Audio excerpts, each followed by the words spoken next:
Office থেকে এসে একটু বসলাম, একটু দেখি তো ফেসবুকটা। এ মা, এটা ময়না না?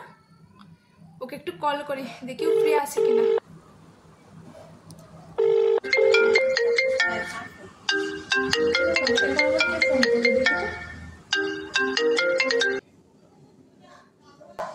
হ্যালো ময়না, কি রে, কি করছিস? কিছু না রে, এই তো এতদিন পর তোর আমার কথা মনে পড়লো। কেমন আছিস বল? হ্যাঁ রে, আমি ভালোই আছি, কিন্তু তুই দিন দিন এত মোটো হয়ে যাচ্ছিস। শ্বশুর শাশুড়ির বড় খাবারটা একাই খাচ্ছিস নাকি?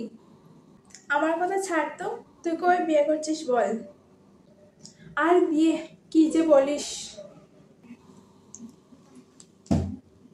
কি রে, কি হয়েছে? না, কিছু না। কেন, বল না, কি হয়েছে? তোর বয়ফ্রেন্ড রোহিত তোকে ছেড়ে চলে গেছে নাকি? কি আর বলবো তোকে, বাড়ি থেকে আমাদের রিলেশনটা মানছেই না। বলছে রোহিত নাকি সরকারি চাকরি করে না, ও নাকি ছেলে হিসেবে ভালো নয়। এ কি কথা রে, আমার বর তো সরকারি চাকরি করে না, তাহলে কি আমার ছুটি নয়? না রে, রোহিতের সাথে মনে হয় আমার আর বিয়ে হবে না, কারণ ও যতদিন সরকারি চাকরি পাবে না ততদিন বাড়ি থেকে আমাদের রিলেশনটাকে মানবে না। এত বাজে বাজে কথা একদম কান দিবি না, বুঝলি? আপনাদের বলছি, এসব কথায় কান দেবেন না।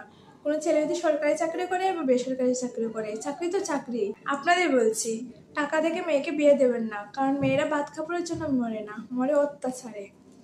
তাই সবাইকে বলছি, নমস্কার। আমার মতো যদি একমত হয়ে থাকো প্লিজ লাইক করো।